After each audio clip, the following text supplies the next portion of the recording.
Radio Publique Africaine.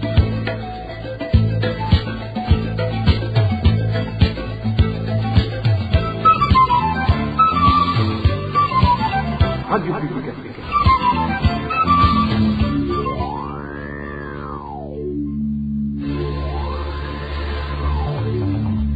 C'est le moment de suivre le journal parlé en français. À la présentation, Inès Gakiza.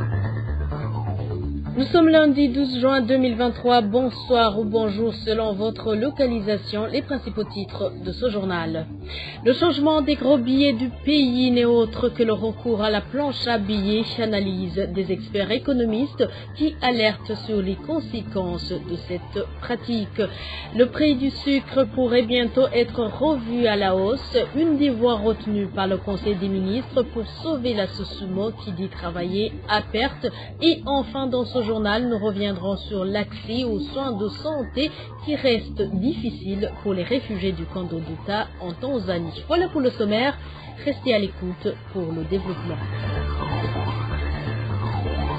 Débutons ce journal par le feuilleton Kira Hospital. L'appropriation de l'hôpital Kira par l'ADG de la Sokabu, Charles Ndagijimana, a été faite sciemment et en violation de la loi et du règlement d'ordre intérieur du dit hôpital. Cela transparaît dans les différentes correspondances échangées entre les dirigeants actuels autoproclamés et les actionnaires majoritaires ainsi que les PV de différentes réunions, PV sur lesquels la même autorité a posé sa signature. Une spoliation faite sans que le président Évariste Ndayishimiye branche, et ce malgré les différentes mises en garde et témoignages émanant des actionnaires étatiques présents depuis la création de l'hôpital Kira. Josiane Mouzaneza nous fait le point. Dans notre précédent reportage, nous vous avons parlé de la mission effectuée en Suisse par Charles Ndagijimana et Alfred Innocent Mousseremu pour convaincre les actionnaires suisses à quitter le navire.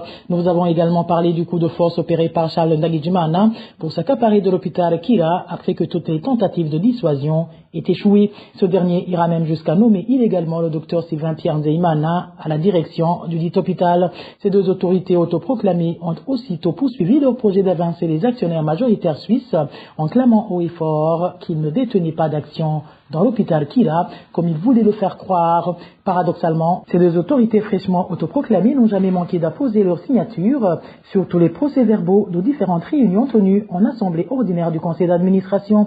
Pour illustrer cela, nous avons pris au hasard deux procès-verbaux des réunions dans lesquelles l'actuel président du conseil d'administration Charles Ndagijimana et le directeur AI de l'hôpital, le docteur Sylvain Pierre Nzeimana, ont participé.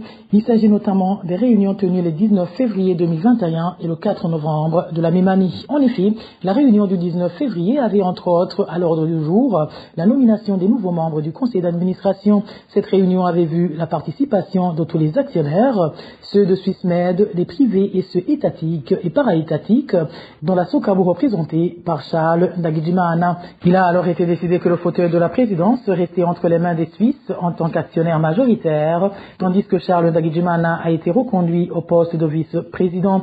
Ce PV a été transcrit par le docteur Sylvain Pierre Nzeimana et tous les participants y ont apposé leur signature. Imaginez-vous, le Sogea qui est l'actuel Burundi Airlines a des actions de 3 milliards. La Sokabu, je pense que c'est plus de 7 milliards. L'INSS, ce n'est pas moins de 5 millions. La Kamebu et l'ONPR ont également investi de l'argent, ce qui fait que l'actionnariat du gouvernement pourrait être majoritaire. Il y a une enquête privée qui a été faite et a conclu que l'actionnariat serait estimé à 70%.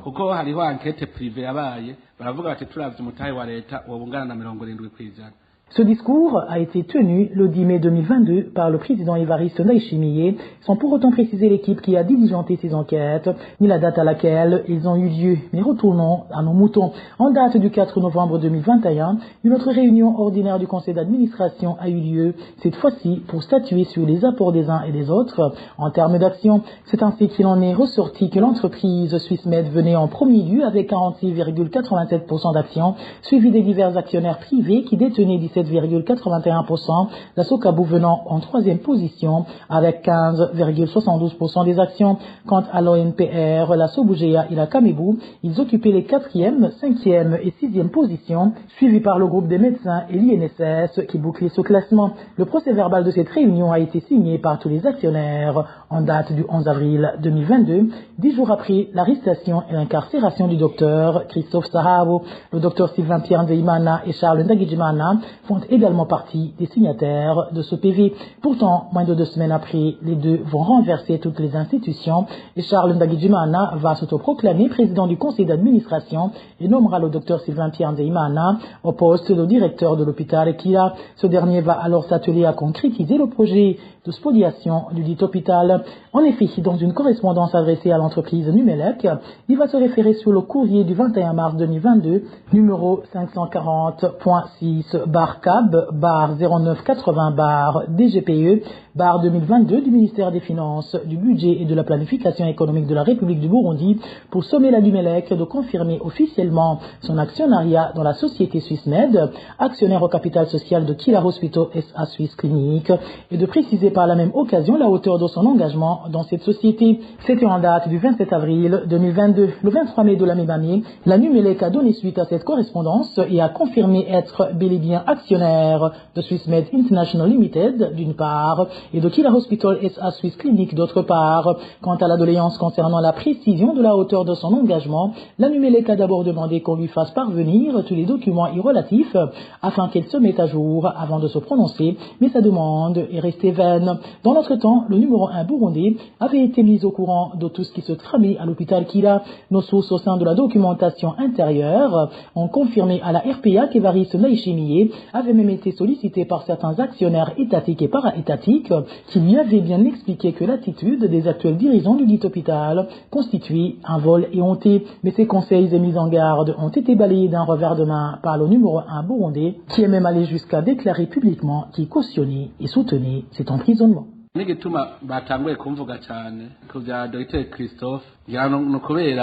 Si mon nom est cité dans le dossier du docteur Christophe, c'est peut-être parce que je n'ai pas encore plaidé pour lui. J'ai l'habitude de me renseigner pour connaître la raison de l'emprisonnement d'une telle ou telle autre personne. Mais d'après les informations que j'ai, je ne peux que me ranger du côté du procureur, car moi aussi, j'aurais fait comme lui au regard des faits. Le président Évariste Ndayishimiye a même fait savoir qu'il ne voulait d'ailleurs pas s'ingérer dans une affaire en cours d'instruction. Pourtant, pas plus tard que quelques semaines auparavant, il avait vilipendé l'appareil judiciaire burundais qu'il reprochait d'être à l'origine de tous les maux que connaissait le pays, surtout en ce qui est de la corruption qui l'empêchait d'être impartial, faisant ainsi fuir tous les investisseurs étrangers. Dans notre prochaine édition, nous reviendrons sur les magouilles et irrégularités qui ont émaillé ce dossier au niveau judiciaire. Merci Josiane Mouzaneza. Économie à présent, la mesure de la Banque centrale du Burundi de retirer de la circulation les billets de 5 000 et de 10 000 francs perturbent beaucoup l'économie des familles et les activités commerciales. Dans la province Cibitoke, les prix de tous les produits de première nécessité, dont les denrées alimentaires, ont grimpé à cause de cette mesure. Plus de détails avec Marie-Ange Ilakodze. Ces habitants de la province Cibitoke font savoir que depuis le début de la mise en application de la mesure de la BRB, de retrait des billets de 5 000 et 10 000 francs dans la circulation, les prix de tous les produits sur les marchés ont monté. Notre source indique que les prix des denrées alimentaires, comme le haricot et le riz, ont monté d'une somme variant entre 600 et 1 000 francs burundais par kilo. De plus, selon notre source, les anciens billets sont aujourd'hui surnommés Kayogoro. Ils sont presque plus en valeur selon les habitants de la province Cibitoke. Les prix de tous les produits ont monté. Par exemple, le riz qui s'achetait à 2600 francs le kilo coûte aujourd'hui 3200 francs. Le haricot qu'on vendait à 2000 coûte 3400 francs actuellement. Si tu veux acheter une marchandise de 10 000 francs, comme ces billets sont appelés Kayogoro, tu dois payer 12 000 francs. Pour une marchandise de 9 000 francs, tu dois donner 10 000 francs. Notre source indique également que les commerçants ne se rendent pas dans d'autres provinces pour chercher des marchandises parce que depuis l'annonce de cette mesure de la Banque centrale, le ministre de l'Intérieur les a interdits d'aller à l'intérieur du pays pour l'approvisionnement en vivrier. C'est cette mesure que le ministre de l'Intérieur a ajoutée qui empêche de faire stock. Les commerçants disent qu'ils ne vont pas aller s'approvisionner si leurs stocks sont vidés. Ils ne peuvent pas aller, par exemple, à Kayanza parce que des marchandises comme des pommes de terre et le haricot proviennent de cette province. Ils revoient plutôt à la hausse les prix pour garder leurs marchandises au moins pour une semaine. L'achat est fait par celui qui veut. Vous savez que l'on dit que à quelque chose malheur est bon, ils veulent donc profiter de la situation. Actuellement, les habitants de la province indiquent que les activités commerciales sont perturbées et les nouveaux billets sont introuvables. Dans tous les marchés de la province de Chibitoke, les activités commerciales tournent au ralenti à cause de ces anciens billets retirés de la circulation, alors que les nouveaux billets restent introuvables. Les habitants grognent parce qu'ils ne savent pas à quel train se vouer. Il n'y a pas de l'argent dans des banques. Si tu en demandes, on t'en donne pas. Quand tu y vas pour un retrait, si tu veux 500 000 francs, on te donne un montant qui ne dépasse pas 300 000 francs. La mesure de la BRB de retrait dans la circulation des billets de 5 000 et de 10 000 francs a été annoncée le 7 juin de cette année. Un délai de 10 jours a été accordé aux détenteurs de ces billets pour les dépôts sur leur compte dans les banques et microfinances. Cette décision de la BRB vient confirmer que l'économie burundaise agonise. C'est du moins la lecture faite par un expert en économie qui s'est entretenu sous couvert d'anonymat avec la RPA.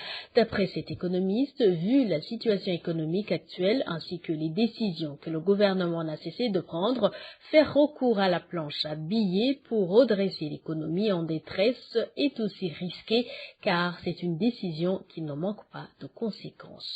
Dani Claire, Ilatkoumva, pour plus de détails. En début du mois de mai, la dévaluation de la monnaie burundaise était évaluée à 38%. Selon un économiste sous couvert d'anonymat qui s'est entretenu avec la RPA, il se remarquait un manque de devises au Burundi et les importations étaient par conséquent impossibles. Cette situation était consécutive à l'annonce d'une dette de 261 millions de dollars américains que le Fonds monétaire d'investissement FMI venait d'accorder au Burundi et que ce dernier devrait bénéficier en tranches dans une période de 40 mois. Le gouvernement du Burundi, en passant par la Banque centrale BRB, a donc entamé au début du mois de mai dernier le marché interbancaire de devises pour tenter de pencher la balance et normaliser le taux de change du dollar. Toutefois, ce marché risque de fermer puisque la BRB n'a plus de devises à donner, poursuit l'économiste.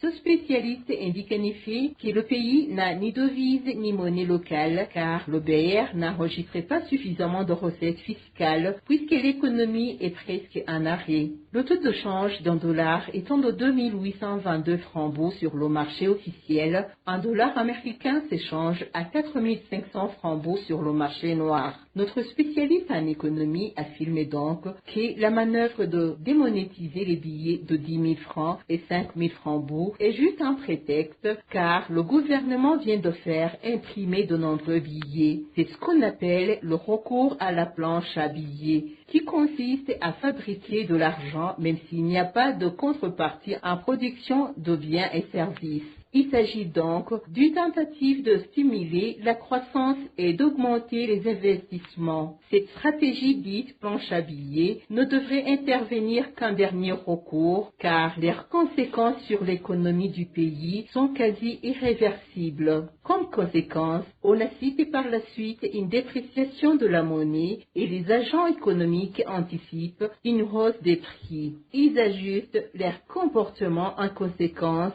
et les prix continuent de monter. Une fois la spirale hyperinflationniste enclenchée, donc il sera très difficile de l'arrêter. Différentes options burundaises se questionnent donc sur le fait qu'à un certain moment, les Burundais ne pourraient pas perdre foi à la monnaie burundaise en faveur de la monnaie étrangère. Parlant toujours de la gestion de la monnaie au Burundi, les établissements qui transféraient des devises à l'étranger ont été suspendus. C'est l'une des mesures prises au cours de la réunion de ce lundi, tenue par le Premier ministre Gervais Ndirakobucha à l'intention de tous les intervenants du secteur de change de monnaie. Selon le porte-parole du Premier ministre Moïse Nkurunziza, ils ont constaté que les maisons de change n'ont pas fait convenablement leur travail. Au cours de cette réunion, il a été constaté amèrement que les maisons de change, plutôt que de faire des échanges, se sont adonnées à la collecte. Et deuxièmement, il a été constaté que les soi-disant responsables de ces maisons de bureaux de change ne sont pas réellement des vrais responsables de ces maisons. Il a été alors décidé dans cette réunion, ce qui suit, tout bureau de change dans un délai ne dépassant pas 3 jours doit reconstituer son capital social de 500 millions comme c'est le prescrit de la réglementation à la matière. Et deuxièmement, il a été formellement interdit à tout commerçant de faire des transactions à monnaie étrangère. Seule la monnaie locale, franc est autorisée d'utiliser pour faire des achats ou faire autre chose en matière commerciale. Troisièmement, il a été recommandé à tout bureau de change qui ne parviendra pas de collecter et déclarer 50 000 d'euros ou de dollars à la BRB en DEA. Donc, pour une semaine, cette maison sera rayée de la liste. Et il a été demandé également à tout bureau de change qui a été ouvert au nom de plus d'une personne de remettre les documents attestant que cette maison appartient à plus d'une personne, de présenter ces documents aujourd'hui même à la Banque de la République du Burundi. Il a été également interdit à toute personne physique ou morale de faire des transferts monétaires vers l'étranger. Les établissements qui étaient autorisés à faire ce transfert, les établissements de transfert monétaire, ont été suspendus et ce rôle reste exclusivement réservé aux banques commerciales. Également, il a été demandé à tout Burundais, à toute personne qui verra quelqu'un qui se promène avec des devises sans qu'il aille prendre voyage ou qui se dirige vers les bureaux de change, de dénoncer aussitôt aux instances de sécurité. Parlons à présent sécurité. Le bilan hebdomadaire dressé par la rédaction de la RPA est de 6 personnes assassinées. Ces meurtres de la semaine écoulée ont été commis dans 4 provinces.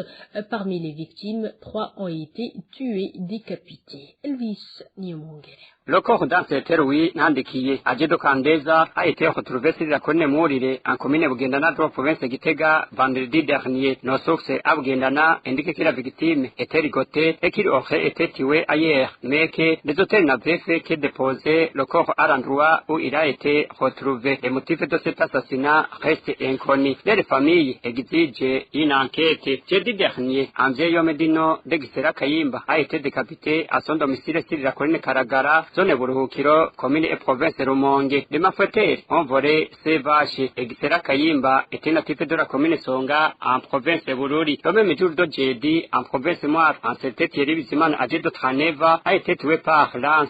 L'auteur de son crime est son frère qui a des problèmes mentaux. C'est le de source sur place. Thierry Bizimana tentait de maîtriser son frère pour qu'il puisse être amené dans un certain centre psychiatrique à Bujumbura pour traitement. En province Chibitoke, une jeune fille du nord de Vanessa Nihoreko, âgée de 15 ans, a été décapitée sur la commune de Ruirizi, zone Rugajo, commune Mugina. C'était mercredi dernier. Nos sources indiquent que la victime était partie puisero dans la rivière Kijombo le matin de la même journée. Le même jour de mercredi, un membre du parti CNR du nord de Gabriel Daishimiye est mort à l'hôpital suite au coup qui lui avait été infligé par les membres du parti CNDD-FDD dimanche dernier sur la commune Birohe, commune et province Gitega. Sa famille demande la justice. La dernière personne assassinée répertoriée par la rédaction de la RPA et de la province Chibitoke. Il s'agit d'un certain Jean de Miburo. Son corps a été retrouvé sur la colline Chirama, zone Buhindo, commune Mugui, lundi dernier. Il aurait été tué pour soupçon de sorcellerie. 5 personnes ont été arrêtées pour des raisons d'enquête.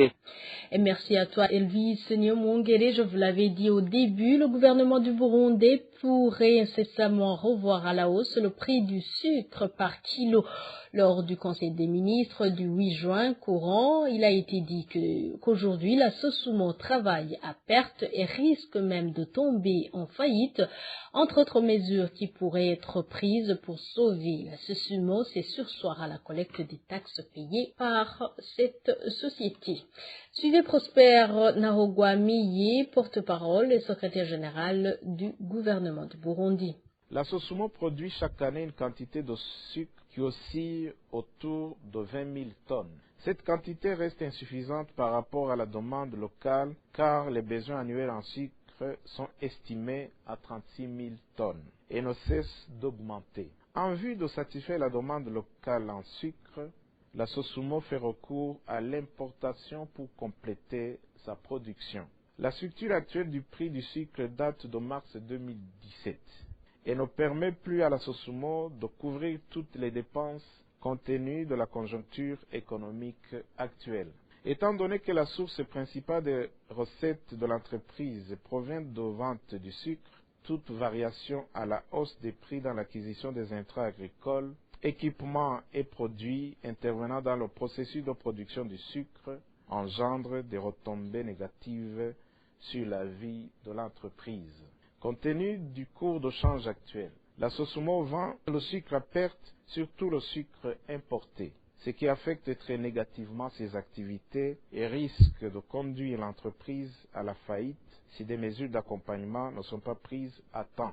Pour faire face à cette situation délicate, 2 propositions de mesures d'atténuation sont émises. Premièrement, revoir à la hausse le prix de vente d'1 kg de sucre. Deuxièmement, surseoir à la collecte des taxes payées par la Sosumo. À l'issue de l'analyse de la note, le Conseil des ministres a constaté qu'effectivement, la structure du prix actuel mérite d'être revue, mais a recommandé ce qui suit. Refaire les calculs en montrant la part du sucre produit localement et le choc produit par le sucre importé pour fixer une structure de prix raisonnable. Montrer le coût de production d'1 kg de sucre produit localement. Élaborer une étude sur le choc produit par l'ajustement du taux de change à présenter aux partenaires. Dans cette session du Conseil des ministres, le président de la République a demandé aux ministres ayant l'agriculture dans ses attributions de voir dans quelle mesure ils pourraient revoir à la hausse le prix d'achat des feuilles vertes de thé, une mesure qui vise à encourager les théiculteurs comme ça a été fait selon le président pour les caféiculteurs.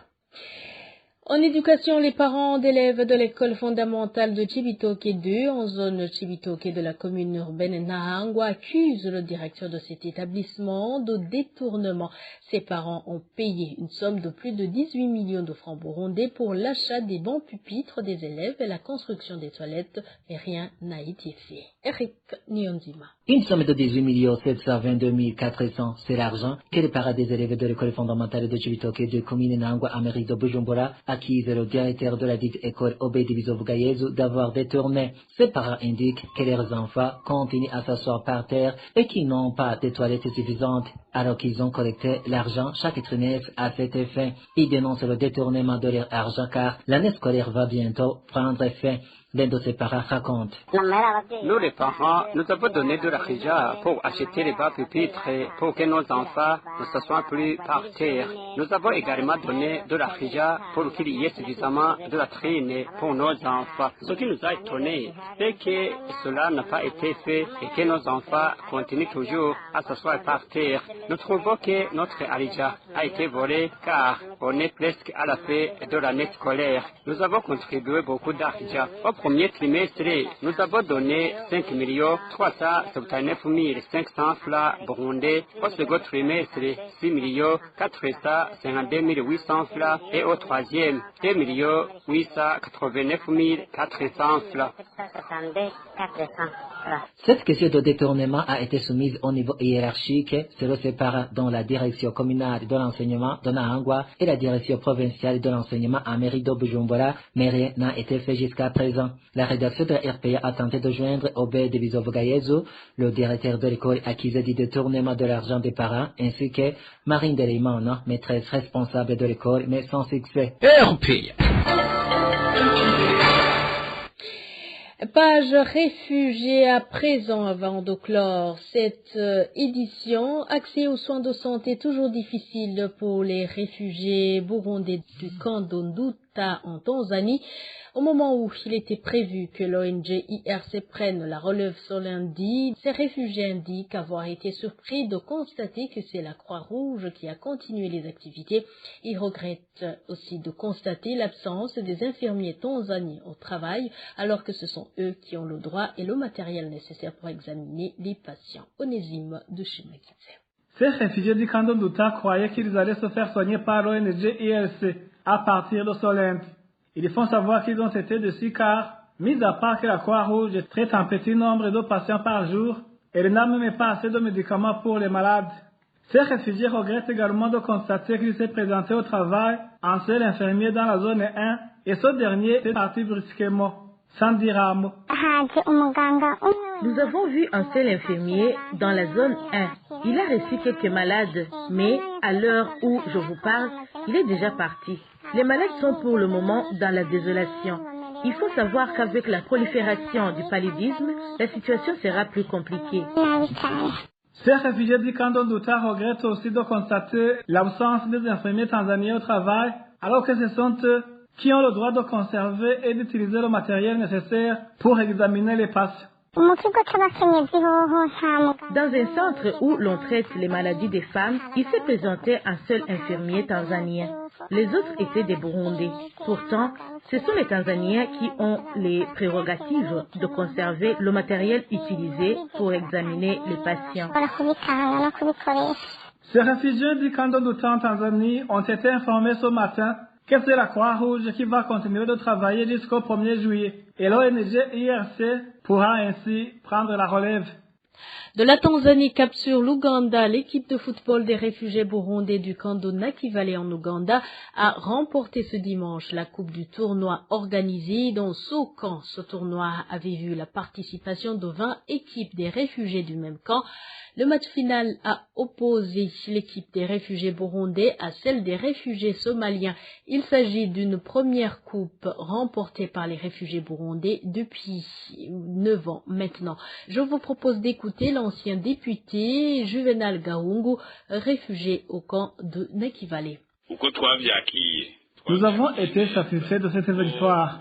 Premièrement, on a remporté la coupe parmi les 20 équipes qui avaient participé au tournoi. Depuis le début de la compétition, on n'a perdu aucune fois. Durant les 9 ans que nous venons de passer en tant que réfugiés, c'est la première fois qu'on vient d'atteindre la phase finale. C'est pour cela que nous sommes contents de la victoire. Cette victoire honore les réfugiés burundais et constitue une preuve que les Burundais sont toujours présents dans le camp des réfugiés de Nakivale en Ouganda. Encore une fois, le témoignage de l'honorable Juvenal Gahungu, réfugié au camp de Nakivale.